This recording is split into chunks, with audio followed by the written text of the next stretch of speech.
1 to 5, how would I rate the performance of manager Bob Melvin? That's a tough one. I wanna say 5 because everything that he had to deal with this past season with the Tatis suspension, right, and starting spring training with the Tatis injury and the Clevenger injury during spring training, and he had the COVID stuff, right, and just everything that he had to deal with. Like, he said that it was, like, the most drama-filled season, something like that, during last season that he's ever had to deal with as a manager, so he did deal with a lot.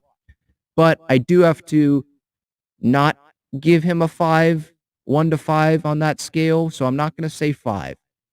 But I'm not gonna say 4, I wanna go more like 4.5 because I think he has managed this team really well, but I can't give him a total 5. Excellent. Can't do that because of some of the moves that he made in the postseason, right? That did cost the Padres. I'm not gonna I don't wanna bash him for starting Clevenger in that NLCS game 4. I don't wanna totally bash him for that, like, what were the options? You know, you can go to Nick Martinez there, but they were going to pitch Clevenger at some point, and that's when they did it. He got him out soon.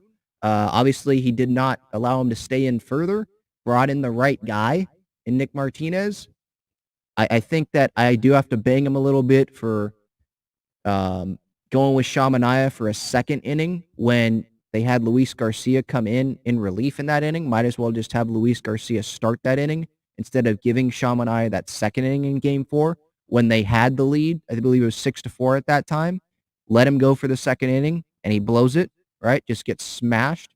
The Josh Hader move, it didn't work out, so I do have to ding him for it, but anyone who knows my opinions on that, I've given my opinion on that a lot. I was fine with him going with Robert Suarez there.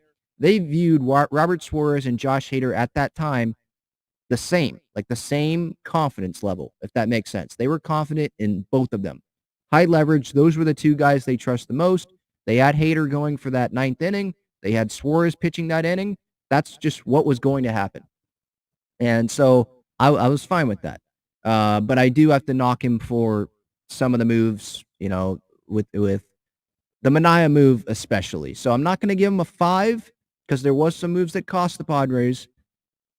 Kind of some what if scenarios, right? What if someone else was in the game instead of this guy?